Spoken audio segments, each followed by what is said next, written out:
It's the week of Thanksgiving, the best holiday of the year. So let's feast on some Texas high school football playoffs. These are the picks.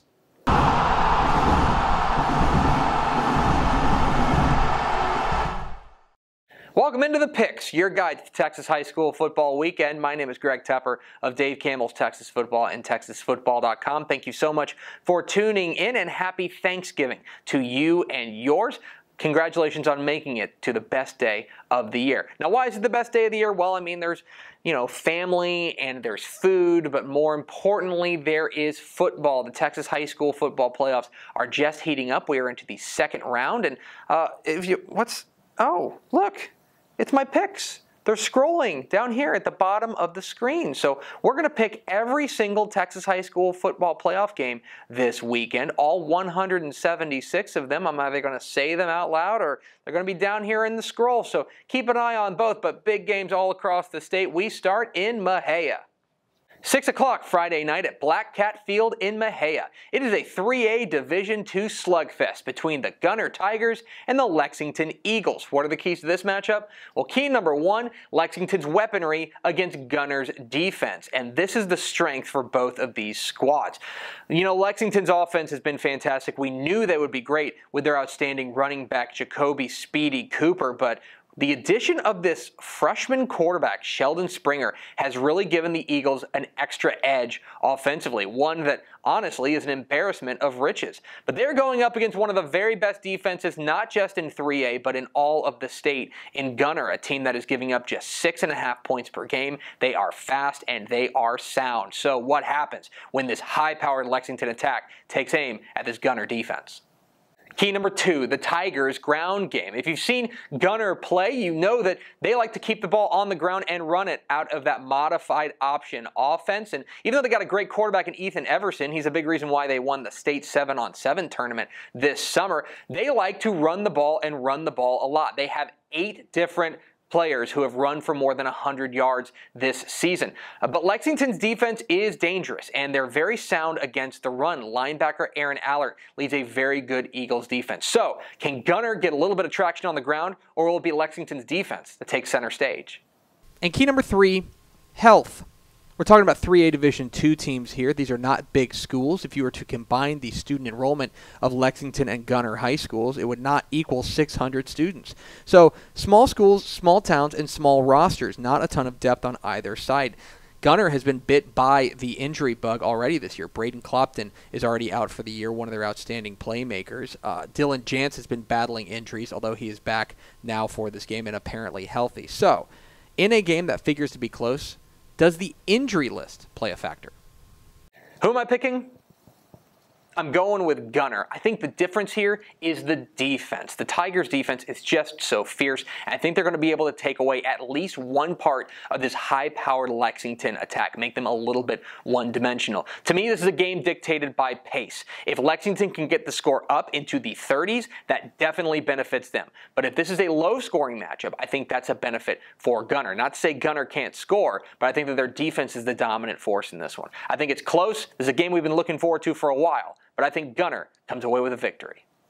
From 3A Division II to 4A Division II, 7:30 p.m. Friday night at Wildcat Stadium in Abilene. It's an area-round matchup between the Graham Steers and the Lubbock Estacado Matadors. What are the keys to this matchup? Well, key number one, Estacado's ball control. This is a team that is not built for big points, but they can grind it out on the ground with their outstanding running game with Jeremiah Dobbins and Seth Porter. They want to keep this game on the ground and keep that clock moving. Keep the ball away from this high-powered Graham attack. The longer that the Matadors hold on to the ball, the better for them. Can they dominate the time of possession? Key number two, Graham's big plays. All right, here's a hot take. Graham will, at one point in this game, get the football. Even as much as Estacado tries to keep it away from them, the Steers will get a possession. And when they do, they have a ton of playmakers to work with. Running back Chase Gilmore has been exceptional. Quarterback Hunter Lanham is hitting his stride. And if you have not seen wide receiver Daniel Gilbertson, you are in for a treat. This guy is a big play waiting to happen. This is a home run hitting offense. Can Estacado keep them in the park? And key number three, the moment. Here we are, the second round of the Texas high school football playoffs, and Every game here is getting bigger and bigger. And this is especially important when you're talking about Graham. This is a Steers team that is remarkably young.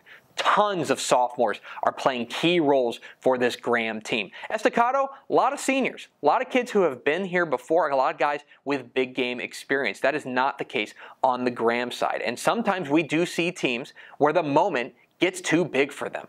Can Graham, a young Steers squad, handle the moment? Who am I picking?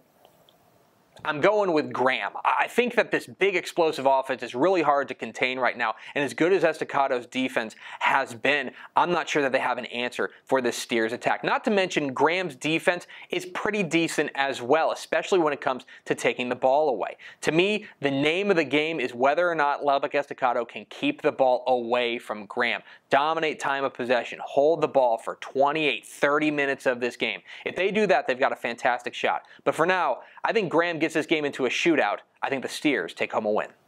To 6A Division I we go. 6 o'clock Friday night at Williams Stadium in Garland. It is a 6A Division I clash between the Allen Eagles and the Rockwall Yellow Jackets. And if you're saying, oh, well, it's from Allen, they're going to roll over another team. Not so fast. This Rockwall team can score. And boy, they're going to throw a punch. Quarterback Jacob Clark has been terrific. Wide receiver Jackson Smith and Jigba is one of the very best in the state. I'm not sure Allen has seen an offense quite like this. And I think it's going to be a unique challenge for the Eagles. That said, I think that the Eagles offense is going to be able to get some of their own. Their quarterback Grant Tisdale has been exceptional. I do think Allen gets a test, but I think they pass it. Give me the Eagles.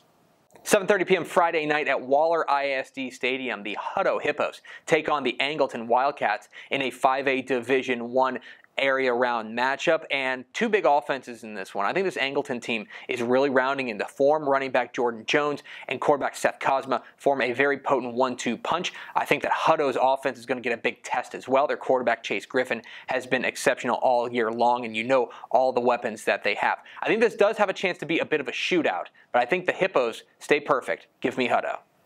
6 o'clock Friday at Royce City ISD Stadium. It's a 4A Division II matchup between the Lorena Leopards and the Liberty Ilo Panthers. And if you're looking at Liberty Ilo and saying, oh, well, they're 4-7, you are grossly mistaken, because this team is dangerous. They've played a very difficult schedule, and they have come out the other side extremely potent. Their quarterback, Isaiah Cross, has been excellent. For Lorena, I think that the difference is their defense. Linebacker Daniel Bartosh leads an excellent Leopards defense. Not to mention they have a quarterback of their own in Bradley Lena. I think Lorena takes home a win.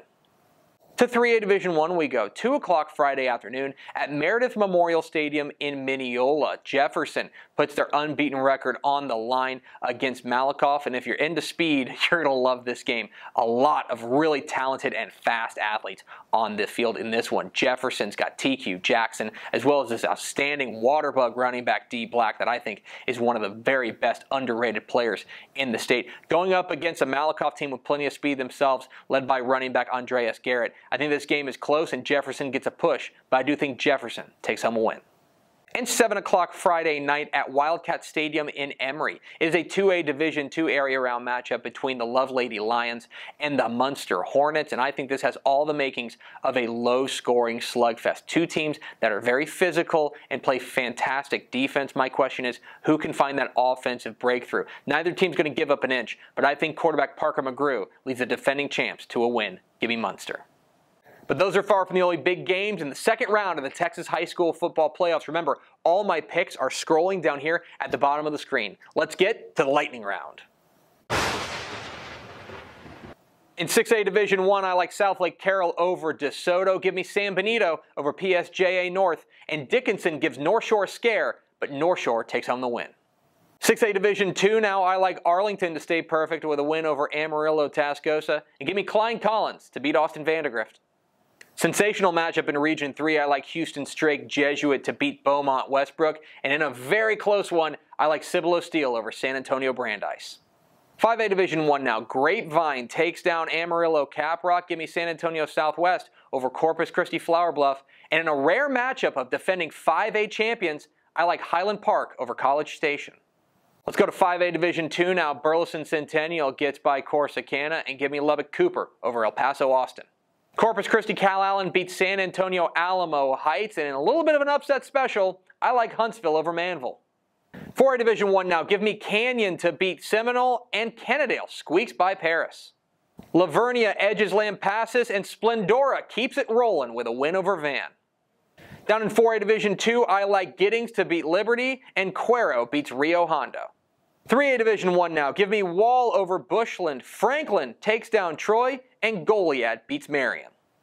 3A Division II, I like Childress to edge Abernathy, give me Wascom over Troop, and East Bernard takes down Hebronville.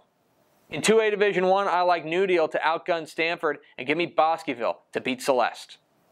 Price Carlisle beats Joaquin, and Mason beats Weimer. 2A Division II now, Stratford beats Farwell, Hamlin gets by Windthorst, and I like Burton over LaPryor. And another must-see week of six-man football. In 1A Division I think we lose another state champion. Give me Garden City to take down defending champ Borden County. And in 1A Division II, I like Motley County over Anton. And those are the picks. I picked all 176 Texas high school football games this weekend from 6A all the way down to 6-man.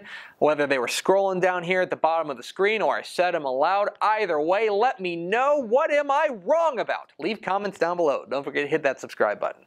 Follow us on Twitter at DCTF. Like us on Facebook, facebook.com/DaveCampbells. Follow us on Instagram, instagram.com/DaveCampbells. And of course, see us at TexasFootball.com, where you can find complete coverage of the Texas high school football playoffs at TexasFootball.com/playoffs. Thanks for watching. Enjoy the second round of the Texas high school football playoffs. Happy Thanksgiving. We'll see you.